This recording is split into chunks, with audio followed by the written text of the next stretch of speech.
7 macam perkara yang merusak akidah dan keimanan, merusak amal perbuatan yang sudah kita kerjakan, merusak sendi-sendi kehidupan sosial, pendek kata merusak segala hal di dalam kehidupan kita.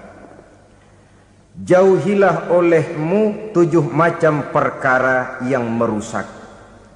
Yang pertama, asyirku billah, menyekutukan Allah subhanahu wa ta'ala. Agama dimulai dari keyakinan, maka kehancuran agama selalu dimulai dari kehancuran keyakinan, iman atau akidah yang dimiliki oleh seseorang. Dan untuk menghancurkan nilai-nilai iman yang kita miliki ini, orang rasanya tidak akan menghantam kita dengan peluru kendali. Orang tidak akan mengirimkan nuklir ke sini. Orang tidak juga akan mengirimkan satuan militernya ke sini. Untuk menghancurkan nilai-nilai iman, dibanjiri kita dengan paham-paham yang merusak dan mendangkalkan akidah. Baik ia bernama materialisme, baik ia bernama sekularisme, baik ia bernama banjirnya maksiat dan munkarat, baik ia bernama banjirnya peradaban dan kebudayaan yang menghancurkan moral daripada anak-anak kita, sedikit demi sedikit melenturkan dan melunturkan nilai-nilai keimanan kita, untuk kemudian pada waktunya nilai iman itu akan bertukar dan berganti menjadi nilai syirik kepada Allah subhanahu wa ta'ala. Atau pada sisi lain, menjadikan yang selain Allah sebagai tujuan akhir daripada kehidupan kita. Sedangkan kita sama-sama maklum bahwa di dalam pandangan agama Islam, dosa yang tidak berampun, dosa yang terbesar, termasuk dalam kategori bapak moyangnya dosa, tidak lain adalah syirik, yakni menyekutukan Allah subhanahu wa ta'ala. Pola penghancuran iman ini memang berstrategi. Ditawarkan kita kepada paham materialisme, paham kebendaan, di mana otak menempati urutan sebagai ranking pertama, Tuhan jatuh pada urutan kedua. Lalu menyusul kepada paham sekularisme, Allah dipisahkan dari seluruh kegiatan hidup ini, untuk pada gilirannya menjadikan yang selain Allah sebagai tujuan akhir daripada seluruh kegiatan hidup kita. Oleh karenanya, kewajiban menjaga nilai-nilai iman ini merupakan kewajiban yang mulia tetapi berat, tidak hanya untuk kita, tetapi juga bagaimana mewariskannya kepada anak-anak kita, generasi yang akan datang. Orang-orang tua bijaksana yang diceritakan di dalam Al-Quran, kalau sudah berpikir tentang anak-anaknya, pertanyaan yang paling mereka risaukan ialah, ma ta'buduna min ba'di. Anakku, kalau pada satu saat aku, ayahmu sudah tidak ada lagi di dunia ini, meninggalkan kamu semua, ma ta'buduna min ba'di, apa yang akan kamu sembah nak? Jikalau sekarang ayahmu masih mau ke masjid, masih mau melakukan rukuk dan sujud, masih beribadah menyembah Allah subhanahu wa ta'ala, kalau orang tuamu sudah tidak ada, ma ta'buduna min ba'di, masihkah engkau mau datang ke masjid? Masihkah engkau mau rukuk dan sujud? Masihkah engkau mau menyembah Allah subhanahu wa ta'ala? Pertanyaan ini yang dipikirkan oleh Nabi Yakub kepada putra-putranya. Pertanyaan ini yang diteruskan oleh Nabi Ibrahim kepada anak-anaknya. Pertanyaan ini yang diwariskan oleh generasi ulama'us salafus saleh kepada para generasi berikutnya. Bagaimana kita generasi sekarang? Kita orang-orang tua sekarang bukan berfikir ma ta'buduna min ba'di, malah yang kita fikirkan ma ta'kuluna min ba'di. Kalau bapak tidak ada nanti kamu makan apa nak? Perkara kamu nyembah apa? Urusan nomor 18. Yang penting kamu nanti hidup bisa makan, nak. Maka kita sibuk mewariskan harta kepada anak-anak kita. Kita sibuk mewariskan kebun dan tanah kepada anak-anak kita. Kita sibuk mewariskan pabrik kepada anak-anak kita, sementara kita lupa mewariskan intan yang paling mahal, mewariskan mutiara yang paling berharga, yaitu nilai iman kepada Allah Subhanahu wa ta'ala. Alangkah baiknya apabila warisan harta, warisan tanah dan kebun, warisan rumah dan pabrik didasari lebih dahulu dengan mewariskan nilai iman kepada Allah Subhanahu wa ta'ala. Sebagai orang-orang tua, kita boleh bersedih kalau anak kita tidak mengerti komputer. Kita boleh bersedih kalau anak kita tidak mengerti matematika. Kita boleh bersedih kalau anak kita tidak mengerti bahasa Inggris. Tapi sewajarnya lebih bersedihlah kita orang tua jikalau mempunyai anak yang tidak kenal Allah sebagai Tuhannya, yang kemudian tidak mau rukuk dan sujud kepada Allah Tuhannya. Itulah kemalangan yang paling malang bila kita meninggalkan generasi yang tidak bertauhid kepada Allah Subhanahu wa ta'ala. Betapapun anak kita tidak ngerti komputer, saudara, paling-paling kerugiannya cuma kerugian dunia. Masuk dia ke alam barzakh, munkar nakir tidak akan sempat tanya kau belajar komputer apa tidak. Kumpul dia di padang mahsyar, malaikat juga tidak akan tanya matematikamu nilainya berapa. Yang ditanya kau kenal Allah, kau rukuk dan sujud kepadanya, kau pernah datang ke masjid. Oleh karena itu sekali lagi, menjaga nilai iman tidak hanya untuk kita, tetapi juga mewariskannya kepada anak-anak kita, generasi yang akan datang. Sungguh kemalangan yang paling besar apabila kita meninggalkan anak-anak kita. Mereka kita tinggalkan lemah ekonominya, itu tidak baik. Mereka kita tinggalkan lemah otaknya, itu pun akan membuat mereka tertinggal oleh yang lain. Tapi yang paling celaka, jikalau kita tinggalkan mereka dalam kondisi lemah imannya, rapuh akidahnya, tidak baik dan tidak betul keyakinan hidupnya.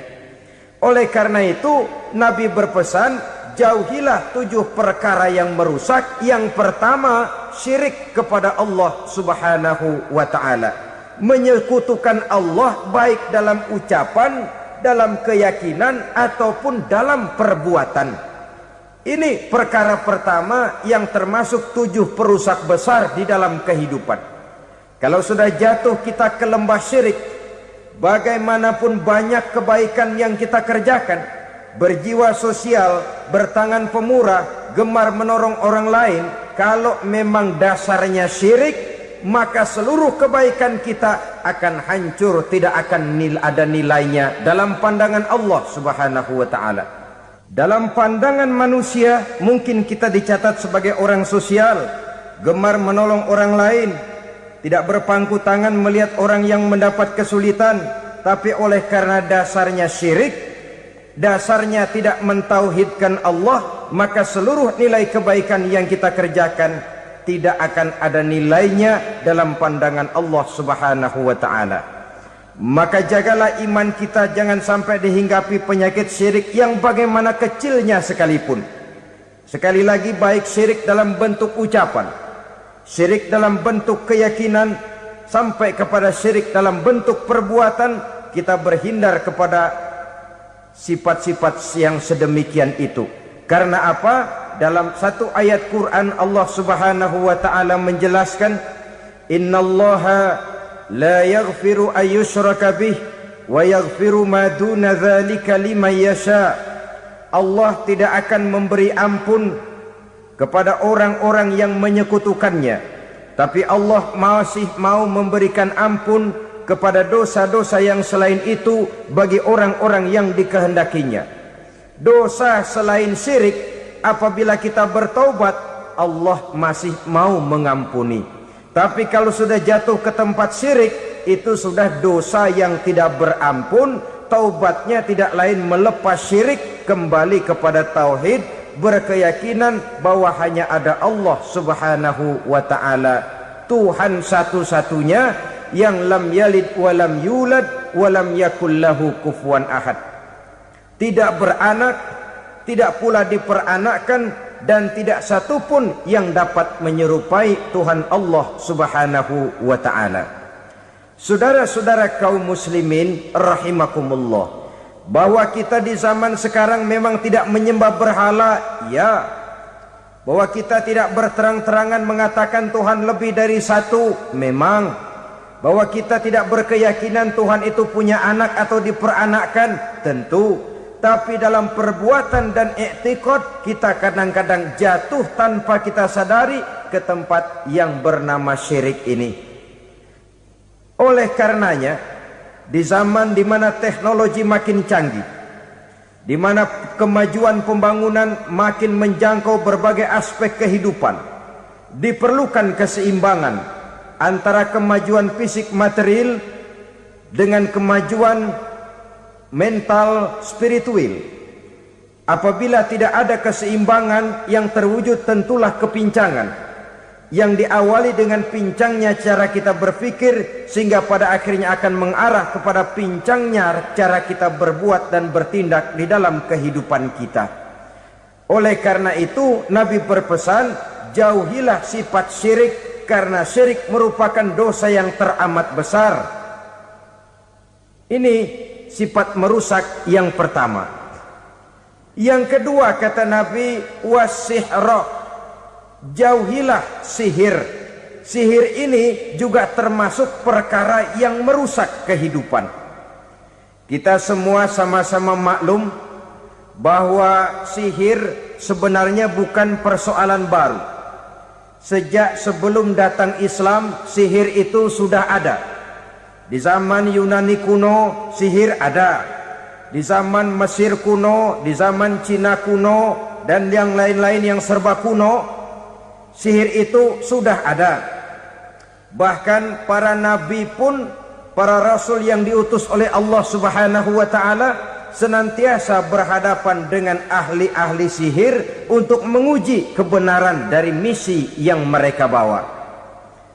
Sihir adalah perbuatan di luar kebiasaan yang bisa dikerjakan oleh ahlinya dengan bantuan jin atau setan.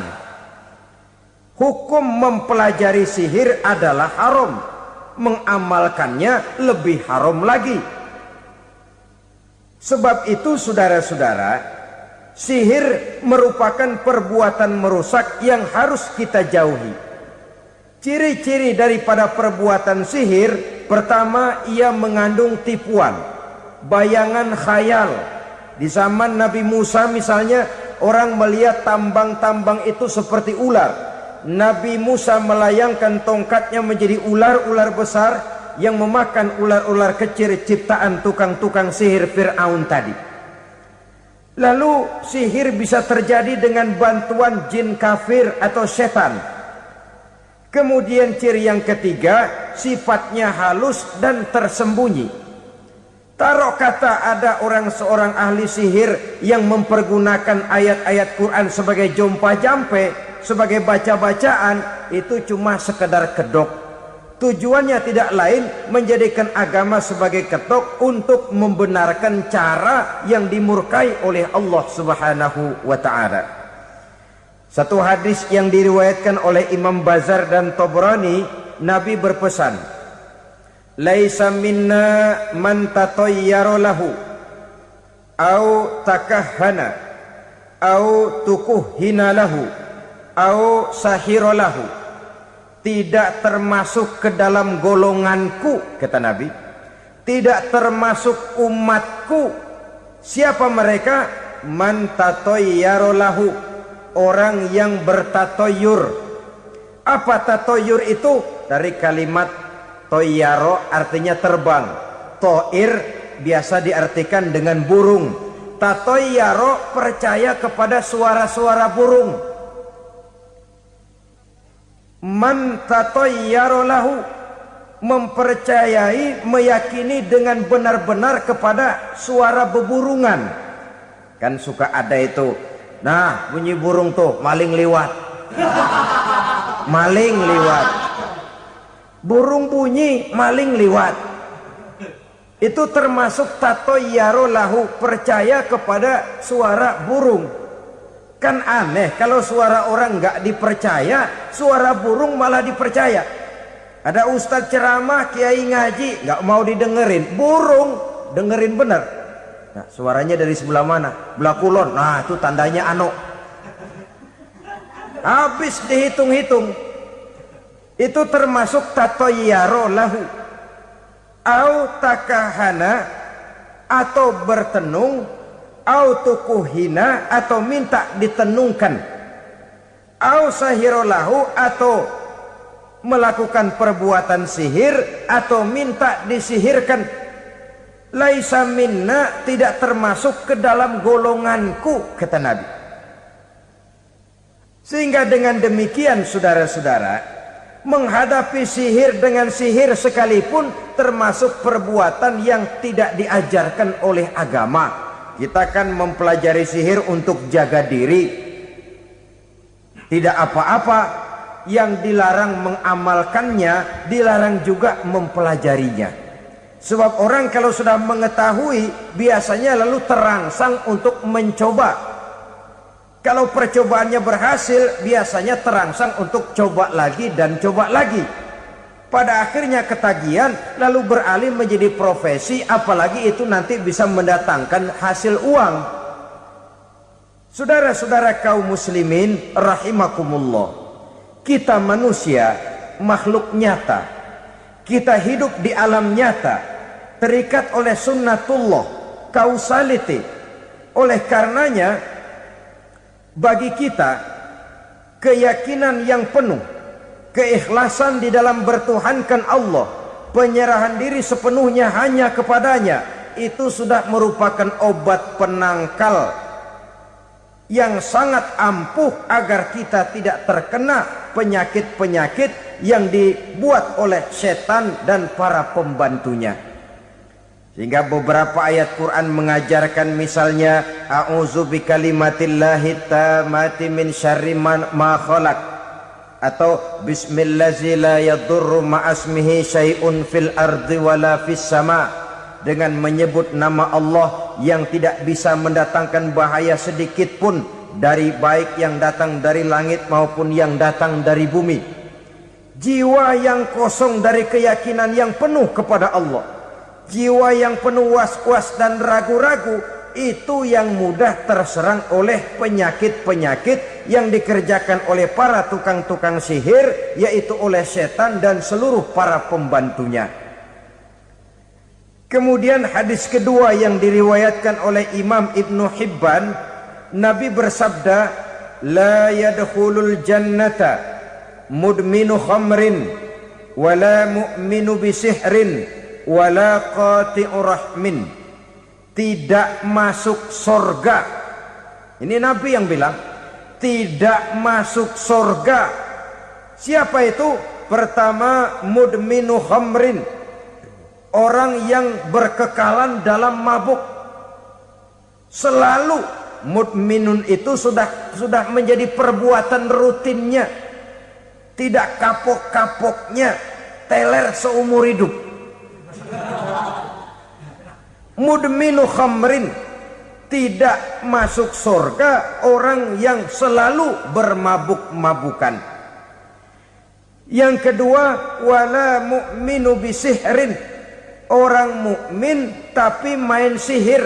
Ini juga oleh Nabi diperingatkan, tidak akan masuk surga orang mukmin tapi suka main sihir. Wala qati'u rahmin, dan tidak juga orang yang memutuskan silaturahmi. Tiga macam manusia yang diperingatkan Nabi tidak akan masuk surga: orang yang selalu mabuk, orang mukmin yang main sihir, dan orang yang memutuskan silaturahmi. Saudara-saudara kaum muslimin rahimakumullah. Lalu orang berkata, kenapa dilarang kita bersihir? Padahal Rasul sendiri kan punya mukjizat. Nah, kita memang harus membedakan antara mukjizat dengan sihir.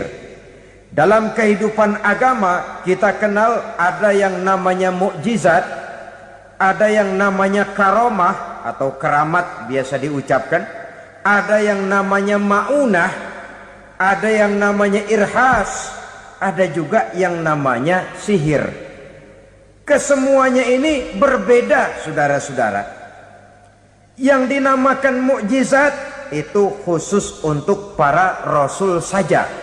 Satu kejadian luar biasa yang terjadi dilakukan oleh rasul atas izin dari Allah Subhanahu wa taala. Perbedaannya dengan sihir jelas. Sihir dari setan, mukjizat dari Allah. Sihir bisa dipelajari, mukjizat tidak. Sihir umumnya untuk maksud-maksud yang tidak baik, sedangkan mukjizat untuk memperkuat kebenaran yang disampaikan oleh para rasul dan ditentang oleh umatnya. Bahkan kafir Quraisy dahulu menganggap orang-orang ahli sihir itu berada dalam satu posisi yang hina, sehingga mereka mengatakan dan menuduh Nabi Muhammad sebagai tukang sihir. Tuduhan sebagai tukang sihir adalah tuduhan yang sangat aib dan hina. Di tengah masyarakat kufar jahiliyah, kedudukan tukang sihir dipandang sebagai kedudukan yang hina, sehingga mereka mengejek Nabi dengan sebutan tukang sihir. Jadi mukjizat hanya untuk Rasul saja. Kemudian karomah. Karomah ini asal kata dari karoma, kehormatan, kemuliaan yang diberikan Allah kepada hamba-hambanya yang rajin mendekatkan diri kepadanya. Oleh karena ketekunannya melaksanakan ibadah, Allah memberikan keistimewaan kepada orang itu, yang dengan keistimewaannya dia bisa mengerjakan yang tidak bisa dikerjakan oleh orang lain. Karomah hanya bisa dicapai dengan prestasi ibadah. Kalau sihir mau ibadah apa enggak, asal dia belajar, bersatu dan berteman dengan setan, memenuhi persyaratan-persyaratan setan, biasanya lalu bisa. Sedangkan karomah tidak mungkin terwujud tanpa orang mendekatkan diri sedekat-dekatnya kepada Allah Subhanahu wa ta'ala. Maka kita lihat biasanya orang-orang yang punya ilmu sihir, mukanya rata-rata nggak enak dilihat. Kumuh, jauh dari air wudhu, jauh dari sujud kepada Allah, malah berteman dengan setan, menjadi pelayan-pelayannya setan. Saudara-saudara, adapun maunah, keistimewaan yang diberikan Allah kepada hamba-hambanya yang belum sampai kepada tingkat wali, tapi orang itu lebih banyak kebaikannya daripada kesalahannya. Umpamanya, saudara jalan bertiga di pinggir jalan, saudara ada pada posisi di tengah, lalu bertiga ini ketabrak mobil. Menurut perhitungan saudara mati lebih dahulu. Tapi terjadi hal yang aneh, dua teman saudara mati, saudara malah cuma luka dan lecet sedikit saja.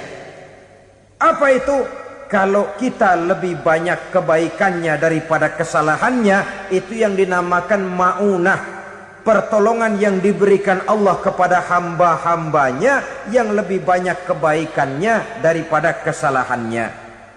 Sedangkan yang dinamakan irhas, kejadian luar biasa pada diri seseorang pada waktu dia masih kecil, yang menunjukkan tanda-tanda keistimewaannya. Itu umumnya pada para nabi pada usia kecilnya sudah ada irhas, tanda-tanda istimewa.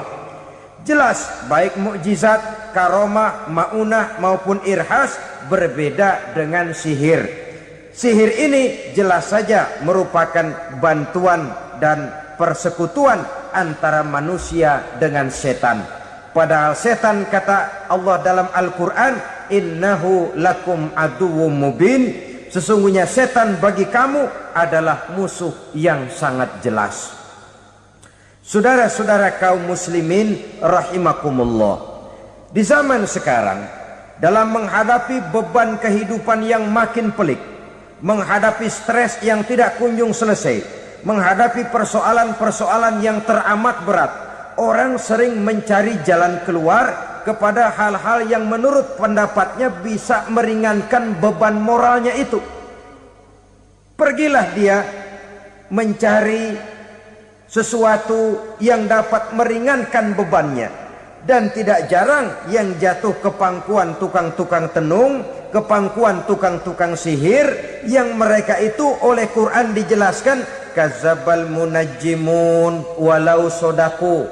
Tukang-tukang tenung, tukang-tukang sihir, mereka itu bohong walaupun benar. Maksudnya bohong walaupun benar artinya kalau yang mereka kerjakan benar itu sih kebenaran.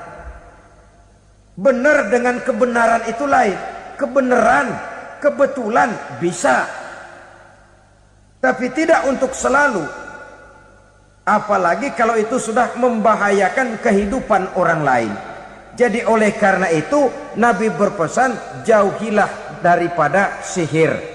Kalau sudah jauhilah dari sihir artinya ya jauhilah daripada mempelajarinya, jauhilah daripada bergaul dengan orang-orang yang ahli di bidang itu, karena dari pergaulan segalanya bisa menular. Baiklah saudara, ini yang kedua.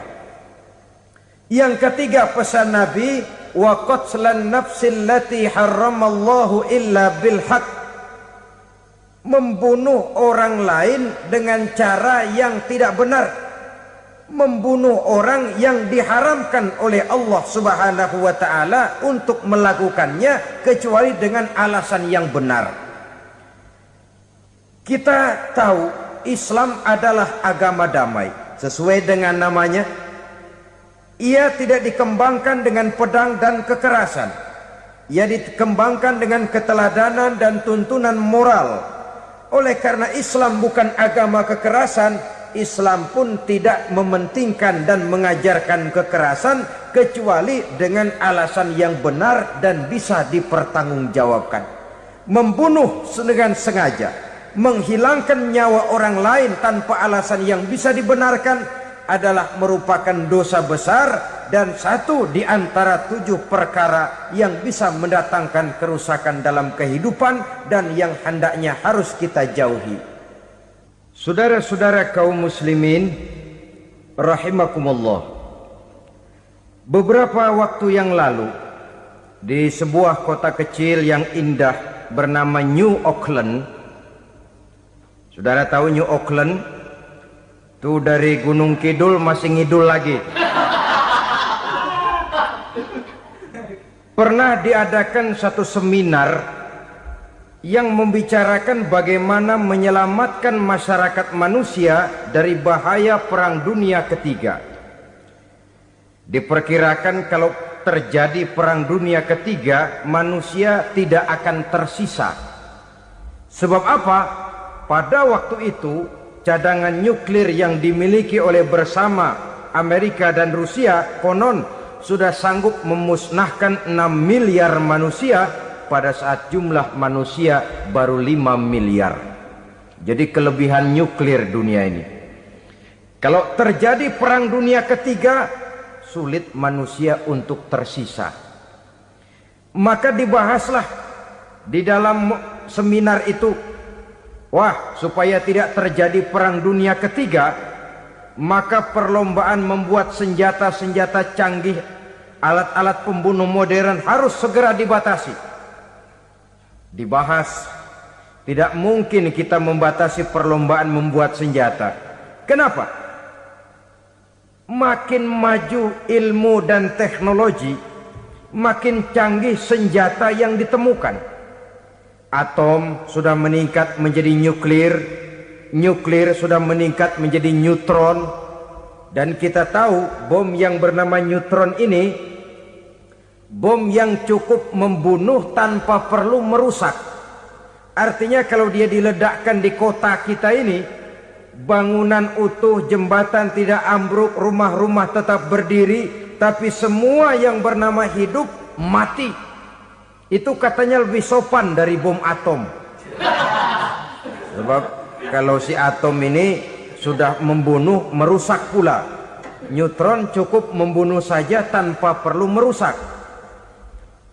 Jadi majunya senjata-senjata teknologi sebagai akibat yang logis dari kemajuan ilmu pengetahuan ini tidak bisa kita batasi.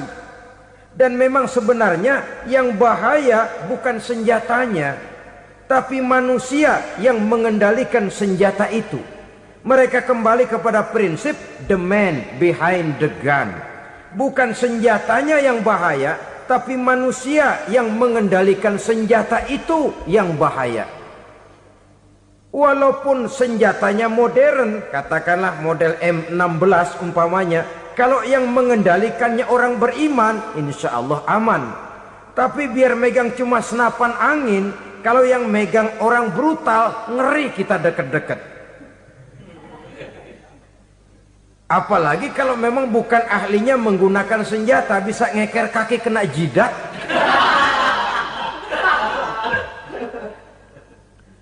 Mereka kembali kepada prinsip lama yang tetap baru. Bukan senjatanya yang harus dibatasi, manusia yang mengendalikan senjata itu yang perlu dibicarakan. Nah, kalau begitu, agar manusia tidak mempergunakan senjata sewenang-wenang, apa yang harus kita lakukan? Ya, manusianya harus bermoral. Ya, tapi moral yang mana? Di dunia ini banyak ajaran tentang moral. Itu pun mudah saja. Di sini kan kita undang saja ahli dari berbagai agama untuk membicarakan konsep perdamaian menurut agamanya masing-masing. Baik, setuju itu, setuju. Maka tampillah para ahli agama, mereka kembali kepada prinsip moral daripada konsep yang terkandung di dalam ajaran agama untuk menegakkan perdamaian. Mula-mula naiklah ahli dari agama Hindu, dibacakan konsep perdamaian menurut ajaran agama Hindu, bahwa untuk damai manusia harus meninggalkan nafsu keduniaannya, menempuh samsara dan sebagainya untuk mencapai nirwana, menjauhi kemegahan dan kemewahan dunia. Ini lalu dibahas, rasanya juga tidak mungkin ini. Kemudian dari agama Nasrani, bahwa untuk damai manusia harus menciptakan sifat kasih sayang. Kalau ditampar pipi kiri, berikan pipi yang kanan. Kalau diberikan selendang, berikan baju. Nanti orang kasihan, lalu dia tidak akan nampar lagi. Ketika ini dibahas, ternyata rasanya pun tidak mungkin bisa diterima. Karena apa? Di zaman sekarang orang ditampar pipi kiri, dikasih pipi kanan. Bukan kasihan, gemes. Damai belum tentu, bonyok udah jelas.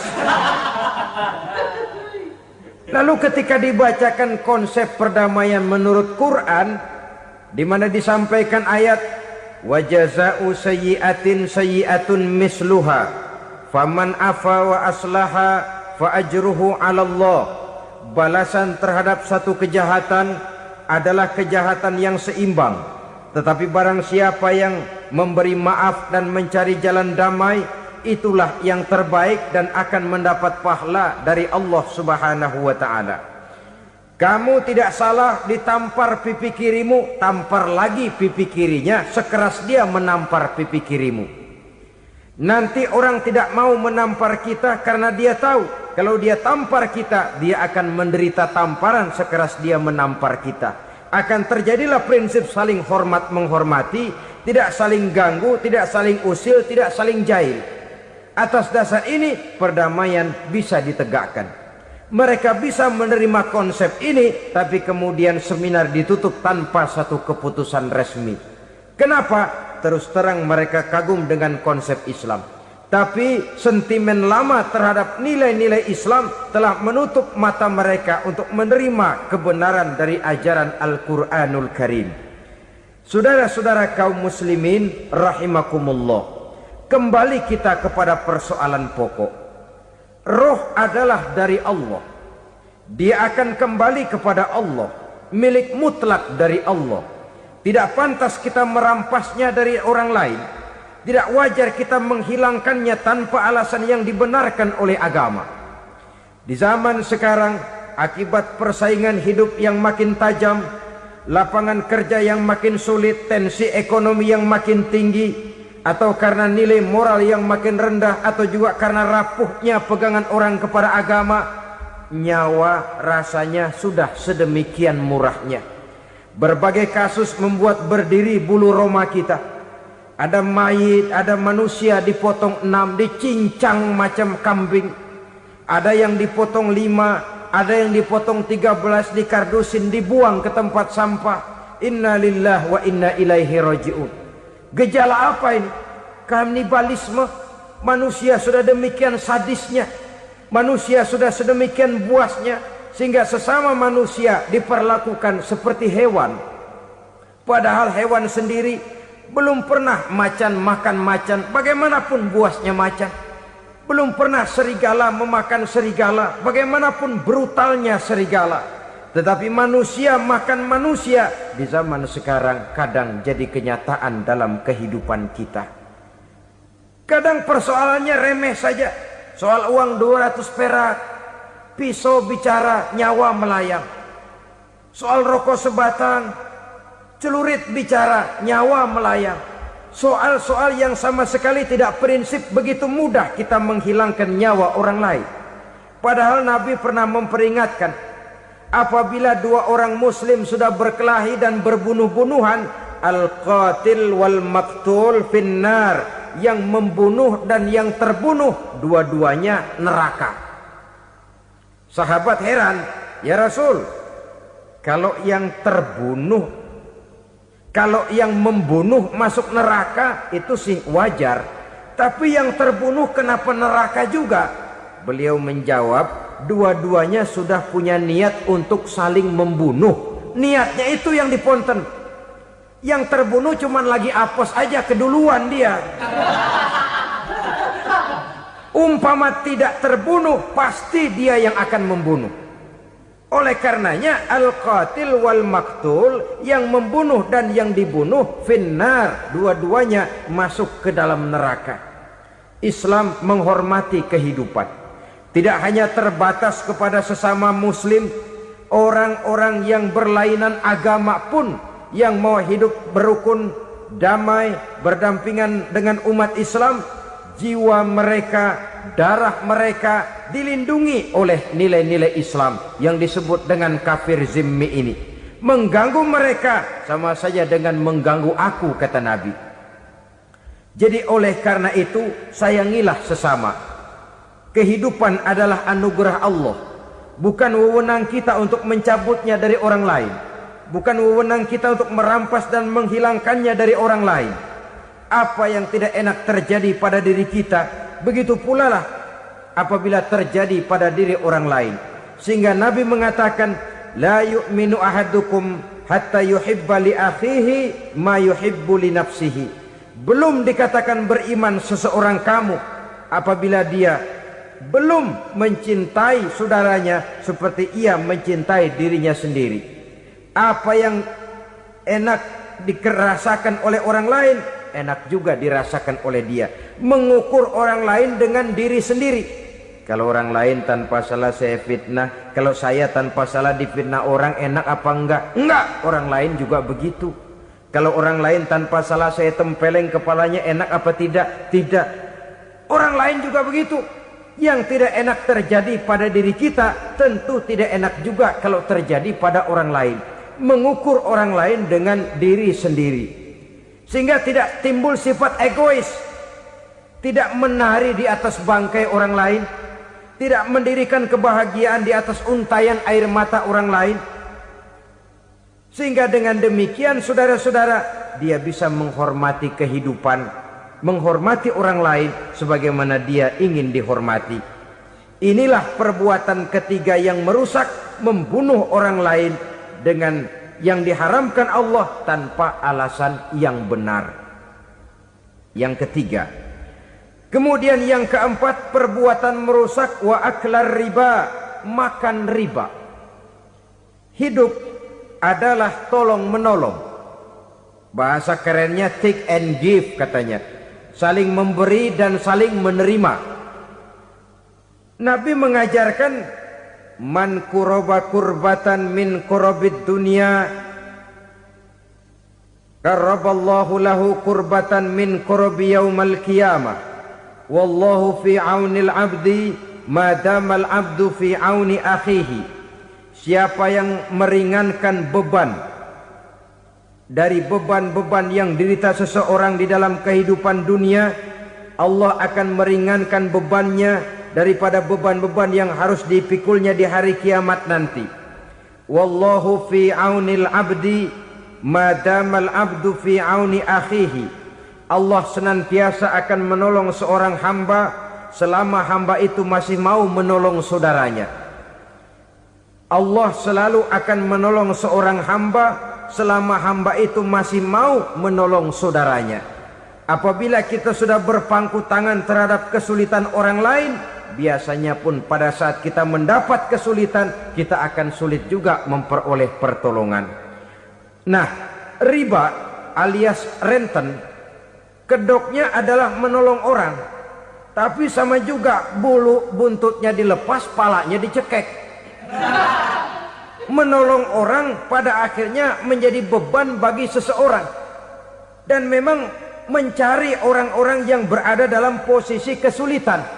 Biasanya di daerah-daerah di mana musim paceklik jadi lapangan kerja sulit, sedangkan urusan perut tidak bisa ditunda. Akhirnya orang terjebak ke dalam rentenir, ke dalam riba, ke dalam renten. Bunga berbunga, sehingga satu saat jumlah bunganya bisa lebih besar dari jumlah pinjaman pokoknya. Kemudian kalau juga ternyata tidak bisa dibayar, rumah jadi taruhan. Memang rumah satu-satunya, begitu rumah ditarik mulain camping. Bukankah pada akhirnya akan mewariskan kesengsaraan? Oleh karena itu, kepada kita berusahalah jangan berhubungan dengan rentenir, jangan makan renten dan riba. Kepada mereka yang melaksanakan riba, walaupun mendatangkan keuntungan materi, tapi percayalah harta yang didapat dengan jalan riba tidak akan membawa keberkahan. Manakala tidak membawa keberkahan, dia tidak akan mendatangkan ketenangan di dalam kehidupan kita. Oleh karenanya, memakan harta riba termasuk perbuatan yang merusak sendi-sendi kehidupan sosial, merusak kehidupan orang lain, merusak kehidupan masyarakat, tetangga, pergaulan dan sebagainya. Yang kelima, wa akla malil yatim, memakan harta anak yatim dengan cara yang zalim. Nih, memang lezat. Anak yatim itu nggak tahu urusan apa-apa. Kita diamanahkan untuk mengurusinya. Kadang-kadang dibentuklah panitia penyantunan yatim piatu. Yatimnya mah tetap kelaparan, panitianya yang pada gendut.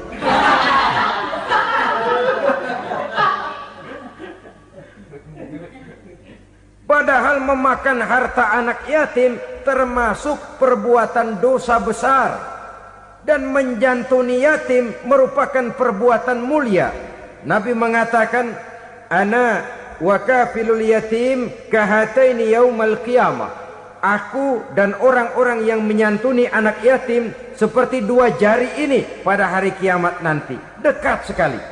Jikalau ingin di hari akhir nanti dekat dengan Rasul, bersahabatlah dengan anak-anak yatim. Jadilah pengurus anak-anak yatim. Bangunlah panti-panti asuhan yatim. Pada saat bapak ibunya meninggal, kitalah yang menjadi orang tuanya.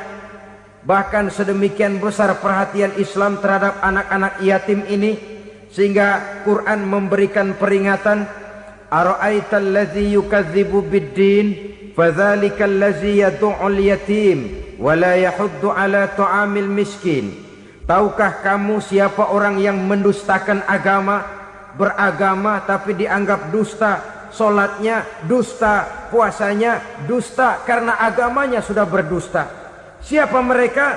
Fazalikal ladzi yad'ul yatim, orang yang menyia-nyiakan anak yatim.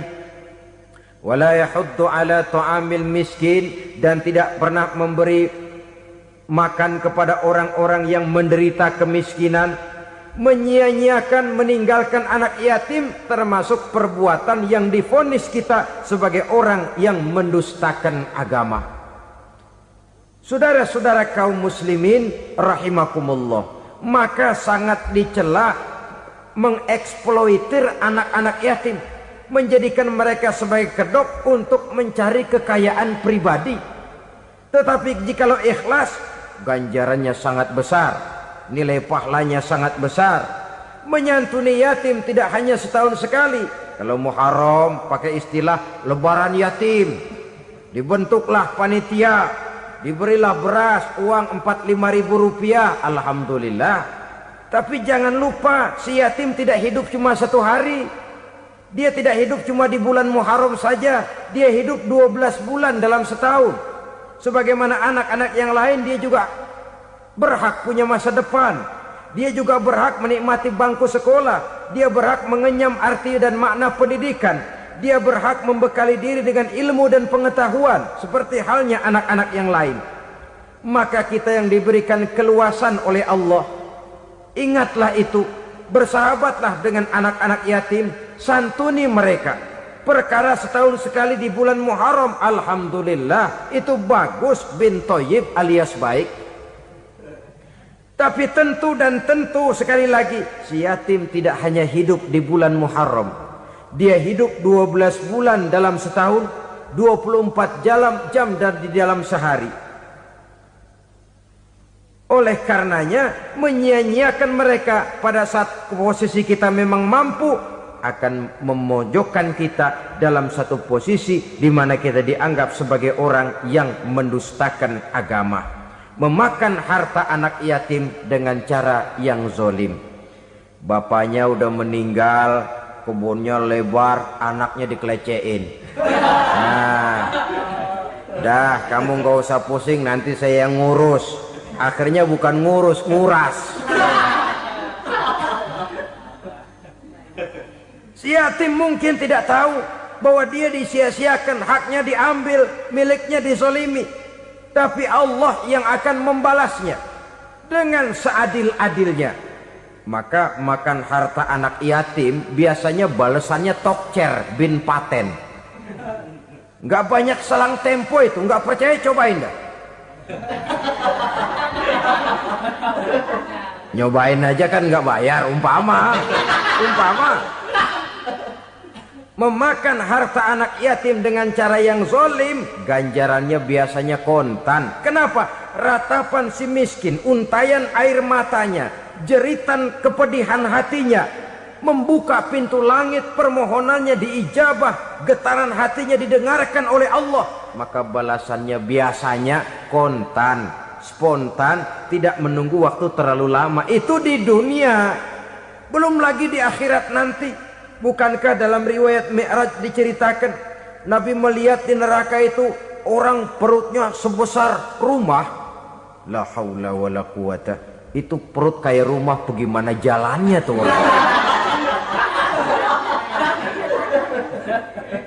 Dan memang gak jalan, diseret-seret oleh malaikat di neraka itu.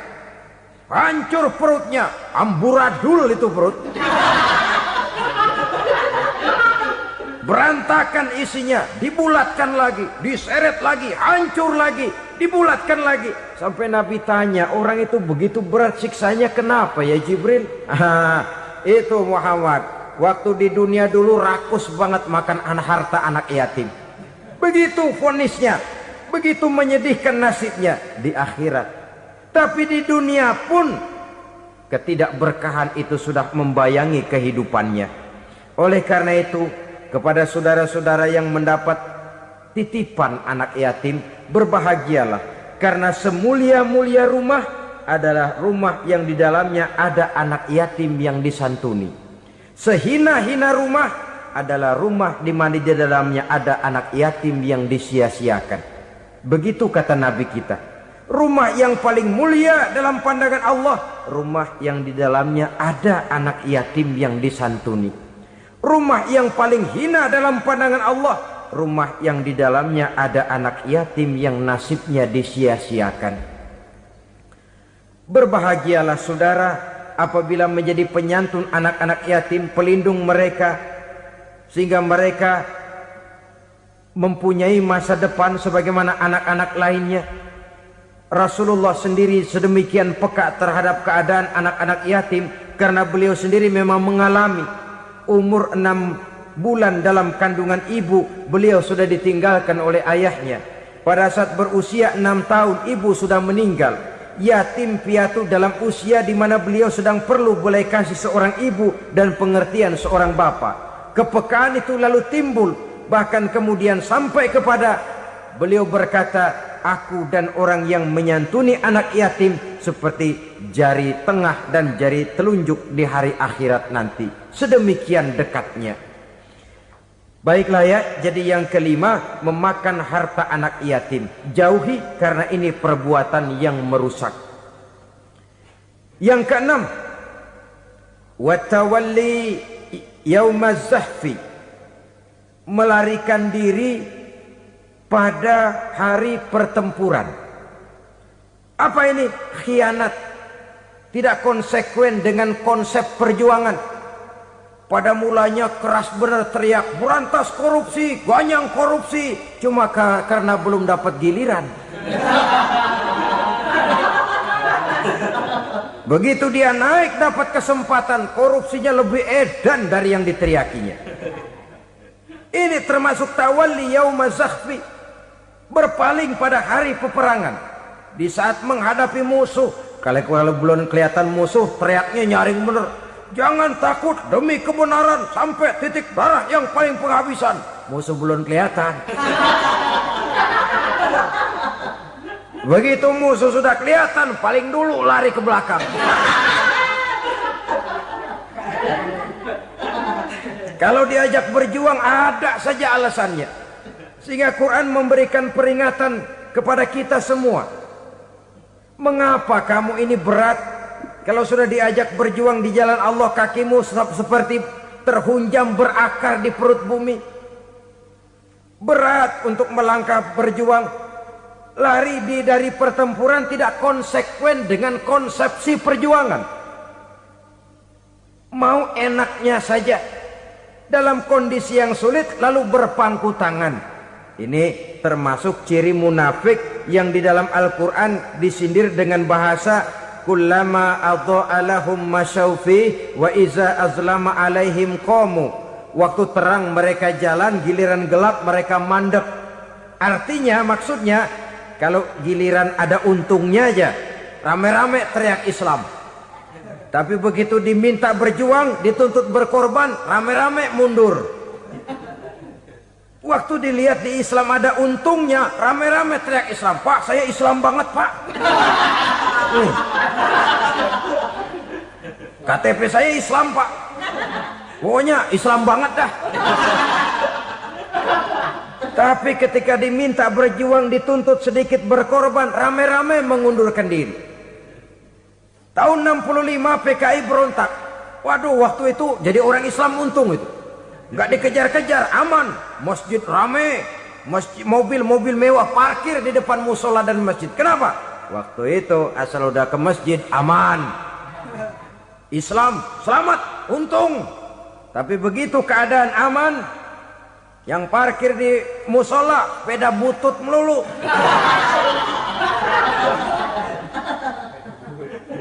Waktu terang mereka jalan, waktu gelap mereka berhenti. Dikala di Islam ada untungnya, baru wah Islam bagus, Islam hebat. Tapi waktu dilihat ada kerugian, jangan bawa-bawa Islam dah. Jangan bicara soal Islam, ini kan bukan soal agama. Bukan soal agama. La haula wa la quwata illa billah. Beragama kita ambil talfik fid din, mengambil yang enteng-enteng saja dalam urusan beragama ini. Tidak konsekuen kita dengan Islam kita. Seolah kita mau memilih mana yang terasa cocok sama selera kita, kita teriak Islam. Beratan aja dikit, rame-rame berpaling. Itu termasuk tawalli yaumaz zahfi. Para pengkhianat, mental-mental hipokrit yang tidak mau konsekuen menghadapi segala bahaya. itu termasuk perbuatan yang merusak. Kenapa? Kalau cuma dia saja yang lari, mungkin tidak jadi soal. Tapi larinya ini akan mempengaruhi orang lain. Nah, pengaruhnya itu yang dicegah. Sebab kalau satu sudah mulai lari, yang lain mulai ngelirik. Ketika yang dilirik kemudian tidak ada reaksi, dia akan ikut lari. Artinya apa? Seorang muslim harus konsekuen dengan konsep perjuangannya, dengan keyakinan keagamaannya, dan tidak memilih yang enak-enak saja di dalam kehidupan beragama. Lari dari pertempuran, bermental khianat, mengkhianati agama, merupakan satu di antara sifat yang merusak. Terakhir saudara, wa qazfal muhsanatil ghafilatil mu'minat, menuduh perempuan baik-baik yang tidak tahu menahu tentang tuduhan yang dituduhkan kepadanya, menuduh perempuan mukmin yang baik-baik yang tidak tahu menahu tentang tuduhan yang dilakukan kepadanya. Fitnah lebih bahaya daripada pembunuhan. Orang yang tidak salah bisa hancur namanya, orang yang berniat baik bisa ambruk perjuangannya oleh karena fitnah. Sehingga dikatakan al-fitnatu asyaddu minal qatli. Fitnah lebih bahaya daripada pembunuhan. Maka memfitnah ini termasuk satu dosa di antara 7 hal merusak yang harus kita jauhi semampu kita, semampu-mampunya. Mengupayakan sebisa-bisanya jangan sampai terjebak ke dalam hal yang demikian. Nah, saudara-saudara, inilah saja pertemuan kali ini. Mudah-mudahan ada manfaatnya. Semoga Allah memberikan kekuatan zahir dan batin kepada kita untuk bisa menjauhi 7 perkara yang merusak ini. Selalu berusaha menyimpan sesuatu yang bisa membawa manfaat, baik untuk dirinya, untuk anak cucunya, maupun untuk keluarganya, untuk masa kini dan masa depannya. Kadang simpanan itu berbentuk uang, kadang berupa tanah, lain saat berbentuk pabrik, dan lain sebagainya. Sementara masa depan yang paling pasti adalah akhirat. Jika untuk masa depan dunia kita rela memeras keringat, membanting tulang, pergi pagi dan pulang petang, menyimpan uang, menyimpan tanah, menyimpan pabrik, pernahkah kita merenung jika satu saat kiamat datang, kita dibangkitkan dari kubur masing-masing, berdiri di padang mahsyar untuk mempertanggungjawabkan seluruh kegiatan hidup kita di dunia ini, lalu kita akan menuju ke alam akhirat. Sudahkah kita mempunyai simpanan untuk akhirat kita? Pada pertemuan kali ini saya ingin menyampaikan sebuah hadis di mana Rasulullah sallallahu alaihi wasallam bersabda, arba'un min kanzil jannah. Simpanan sorga ada 4 macam. Yang pertama, ikhfa'us sadaqah, menyembunyikan sedekah.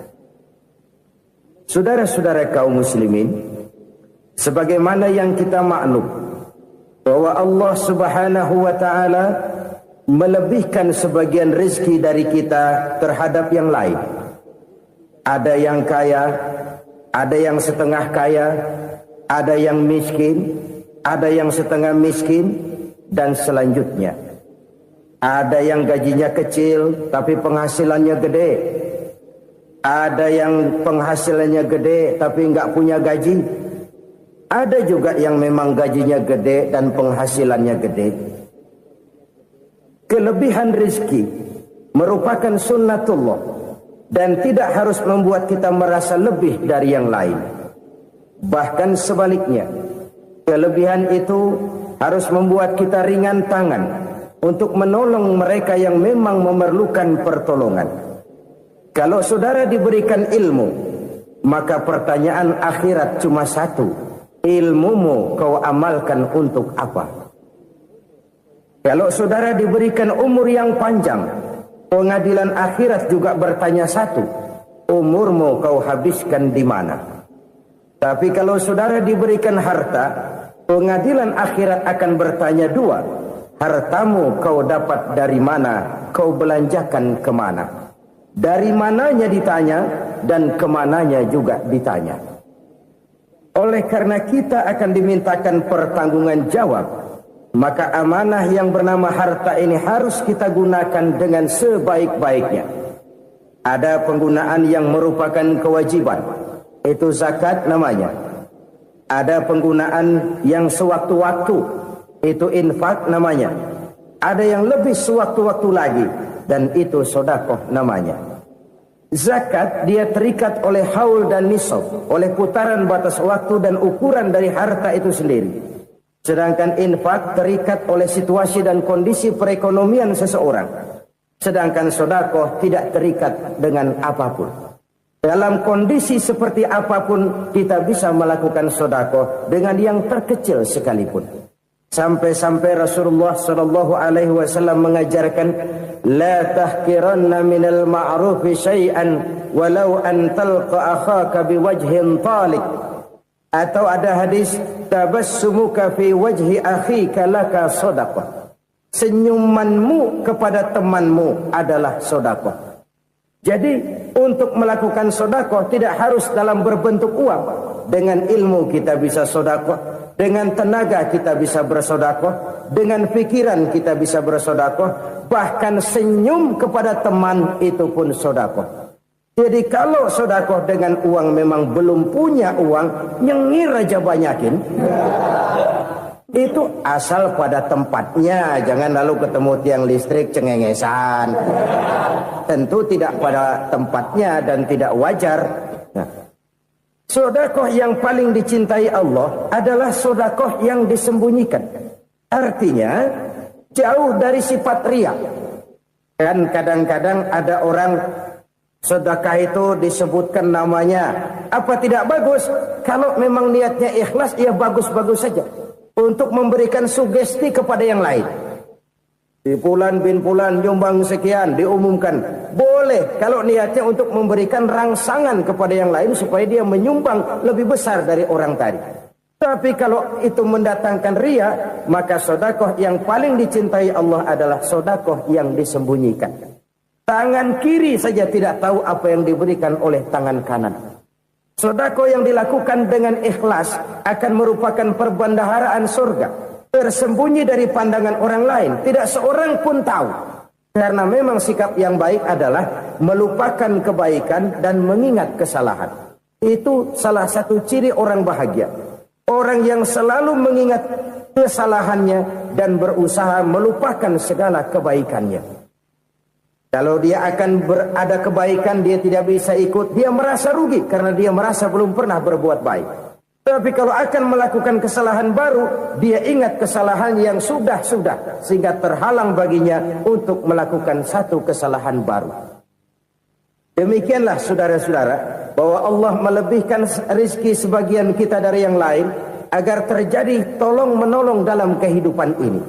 Jadi kesenjangan yang nature, kesenjangan yang alami, itu sunnatullah. Ada yang kaya, ada yang miskin, ada yang kelas menengah. Nah, kenapa lalu sekarang kita berusaha mengentaskan kemiskinan? Oleh karena adanya kesenjangan struktural. Kalau yang kaya bisa semakin kaya, kenapa yang miskin tidak bisa naik jadi ikut sedikit kaya? Sebab pada dasarnya Islam adalah agama yang sejak turunnya sudah berupaya memerangi kemiskinan. Bahkan dikatakan kemiskinan itu mendekatkan kepada kekufuran. Orang kalau miskin udah dekat banget sama kafir. Gampang menjadi kafir. Berapa banyak saudara-saudara kita yang oleh karena soal perut, oleh karena soal materi, terpaksa meninggalkan dan menanggalkan akidahnya. Menjual petunjuk yang diberikan Allah dengan kesenangan dunia yang cuma sebentar ini. Na'udzubillah, thumma na'udzubillah. Jadi makin kita sembunyikan satu sedekah, semakin banyak perbendaharaan kita di surga. Sedekah yang paling dicintai Allah adalah sedekah yang disembunyikan. Malahan ada seorang sufi, dia punya kebiasaan kalau pergi sholat Jumat dia bawa uang, itu uang dia taruh di bawah tikar masjid. Dia niat sedekah kepada siapa saja yang nemuin itu duit. Maksudnya apa? Supaya yang nemuin nggak tahu siapa yang punya duit. Demikian dia saking ingin menyembunyikan sedekahnya. Karena sifat riya itu bisa memakan amal kita sendiri. Riya itu termasuk menyebut-nyebut kebaikan kita. Orang yang suka nepuk dada, sedikit-sedikit ngitungnya kalau nggak gua. Oh, kalau nggak gua tuh yang belah situ, kalau nggak gua. Iya, kalau nggak lu kenapa emang? Orang yang suka menepuk jasa. Biasanya memang begitu, saudara-saudara. Kalau perang lagi berkecamuk, orang nggak sempat ngaku jadi pahlawan. Tapi begitu perang selesai, yang kagak kenal bedil ngaku pahlawan, Mas. Itu sesuatu yang biasa. Oleh karenanya, orang-orang yang ikhlas dalam bersedekah, disembunyikannya sedekah itu, Allah cinta betul. Malahan ada hadis memberikan jaminan, inna shadaqatal mar'il muslimi tazidu fil umri wa tadfa'u mitatas su'i. Sesungguhnya sedekahnya seorang mukmin tazidu fil umri, bisa menambah umur panjang. Wa tadfa'u mitatas su'i, dan menyelamatkan manusia dari mati secara su'ul khatimah. Jadi siapa yang kepengen panjang umur, banyaklah sedekah. Yang bosan hidup, pelit terus. Sedekah menambah panjang umur dan menyelamatkan manusia dari mati secara su'ul khatimah. Pak, katanya umur itu nggak bisa ditambah, nggak bisa dikurangin. Kapan? Kalau ajal sudah datang. Wa idza jaa ajaluhum la yastakhiruna sa'atan wa la yastakdimun. Kalau ajal datang tidak bisa dimajukan, tidak bisa dimundurkan. Itu kalau ajal sudah datang. Tidak bisa lagi umur ditambah dikurangi, sudah datang. Tapi kalau belum datang, itu kan haknya Allah. Mau ditambah, mau dikurangi, hak prerogatif Allah. Sebagai pencipta manusia, Allah maha kuasa dan maha mampu. Sedekah ini menambah panjang umur dan menyelamatkan manusia dari mati secara su'ul khatimah. Orang mati kan sama ya, kondisinya mati, nggak nafas. Tapi hakikat mati kan lain-lain. Ada yang mati itu husnul khatimah, baik akhirnya. Misalnya lagi ngaji mati, lagi sholat mati, lagi sedekah mati. Ini yang dinamakan dengan husnul khatimah, baik di akhirnya. Sebaliknya ada yang su'ul khatimah, jelek di akhirnya. Ini yang jadi catatan akhir. Lagi nyekek botol, mampus. Lagi banting kartu, modar. Su'ul khatimah, jelek pada akhirnya. Sedekah menyelamatkan manusia dari mati secara su'ul khatimah. Dan kita semua kepengen mendapat husnul khatimah, jauh dari su'ul khatimah. Oleh sebab itu yang bisa menyelamatkan kita dari penyakit itu antara lain adalah sedekah yang disembunyikan. Yang dikerjakan dengan ikhlas karena Allah. Tidak karena kepengen dipuji orang. Tidak karena ingin dikatakan orang pemurah. Sebab orang dermawan itu orang yang memberi tanpa harus diminta. Kalau masih harus diminta, ya belum dermawan namanya. Masih harus diminta. Kalau nggak diminta ya tulus. Lolos, polos. Saudara-saudara kaum muslimin rahimakumullah. Harta adalah amanat dan akan kita pertanggungjawabkan. Allah melebihkan rizki sebagian kita dari yang lain agar kita saling tolong menolong. Bantu membantu. Nabi janjikan siapa yang meringankan beban saudaranya muslim di dunia, Allah akan meringankan bebannya di akhirat nanti. Sebuah jaminan dari baginda Nabi. Si orang yang kita bantu barangkali tidak bisa membalas, Allah yang akan membalas lewat jalan lain yang tidak pernah kita sangka-sangka. Ada orang tanya, Pak, ini ada orang nyumbang masjid sambil marah-marah, bagaimana? Saya bilang sumbangannya aja ambil, marahnya jangan. Marahnya jangan diambil, itu urusan dia. Saudara-saudara kaum muslimin rahimakumullah. Umat Islam ini kan umat yang punya potensi besar. Kadang kita merenung, kenapa kadang-kadang pembangunan masjid kok lambat sekali? Kalau hotel hari ini peletakan pertama, bulan depan peresmian. Supermarket hari ini peletakan batu pertama, minggu depan peresmian. Tapi kalau sudah yang namanya masjid, kadang-kadang peletakan batu pertama sekaligus jadi batu terakhir. 3 tahun, 4 tahun, campur nebar jalak di jalanan, duit dijaring kayak ikan sepat.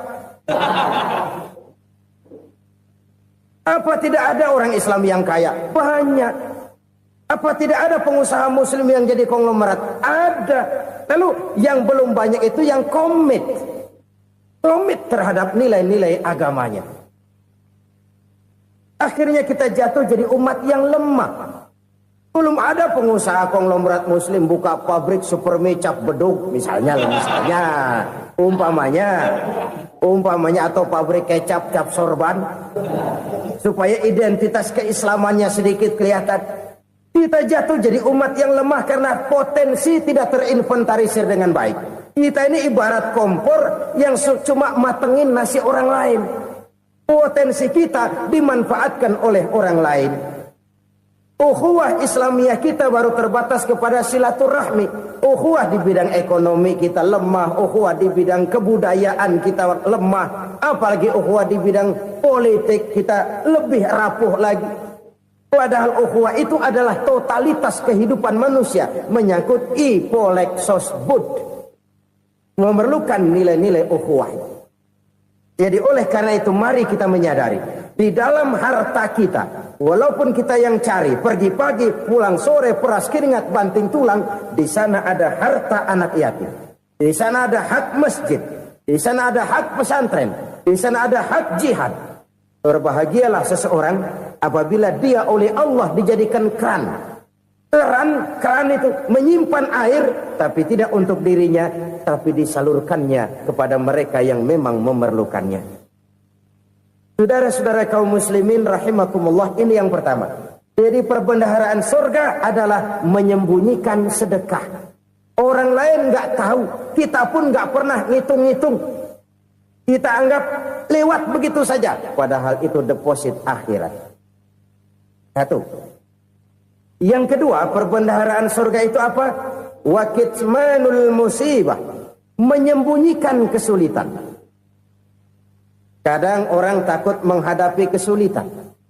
Tapi makin kita merenung, hidup ini kan sebenarnya urusan. Takut sama urusan ya jangan hidup. Tandanya orang hidup itu kalau punya urusan. Urusan melupakan problem, problem sering menimbulkan kesulitan. Kesulitan bukan untuk ditakuti, tapi untuk diatasi dan dicarikan jalan keluarnya.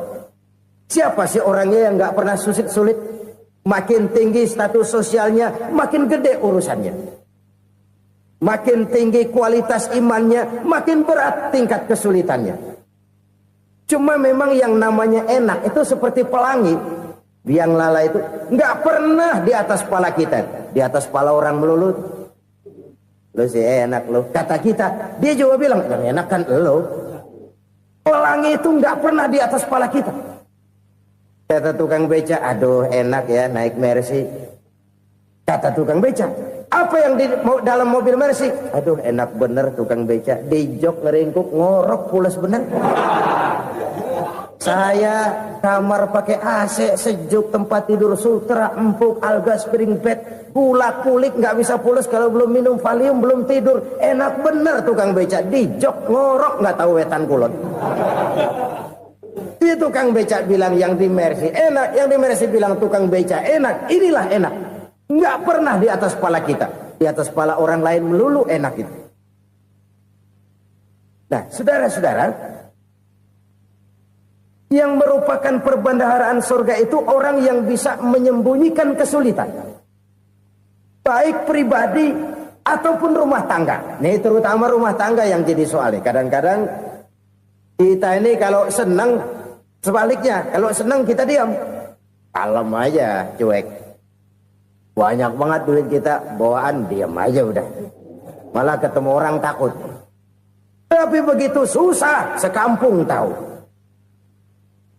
Padahal Nabi mengajarkan perbendaharaan surga itu menyembunyikan musibah, menyembunyikan kesulitan.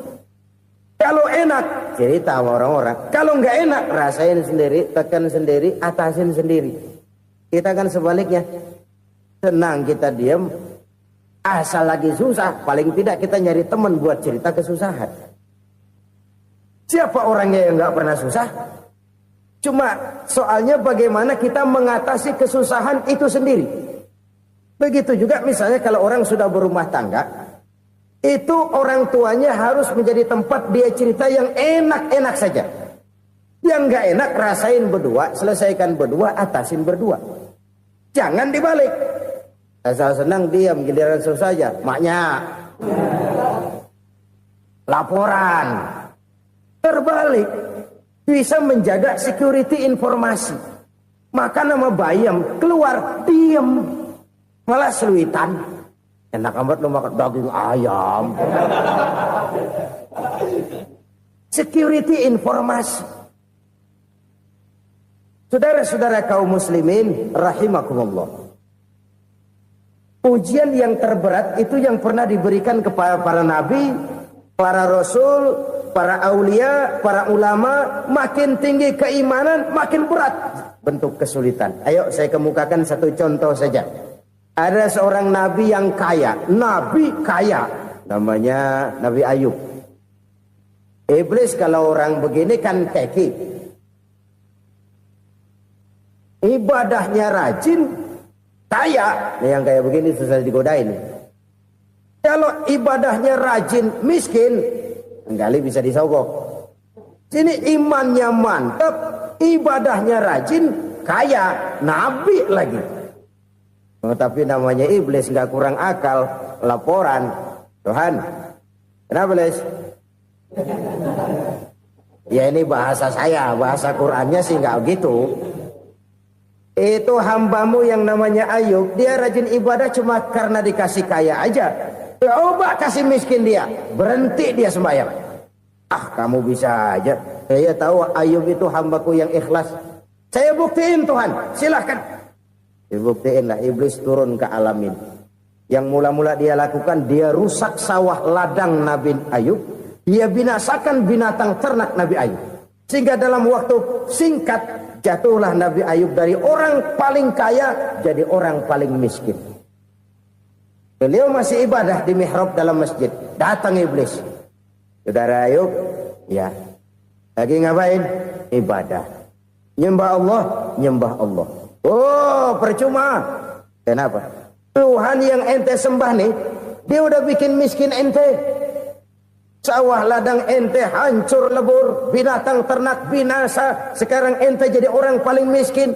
Ngapain nyembah Tuhan kayak begitu? Tekor. Udah berhenti dah ibadah, berhenti ibadah. Ini iblis sama Tuhan laporannya lain, yang dikerjakan kepada Nabi Ayub juga lain. Benar begitu iblis kata Nabi Ayub? Iya. Sawah ladang saya habis, buras. Binatang ternak saya binasa, binasa. Saya miskin, bangpak. Apa jawab Nabi Ayub? Bukan innalillahi, ini hebat. Alhamdulillah.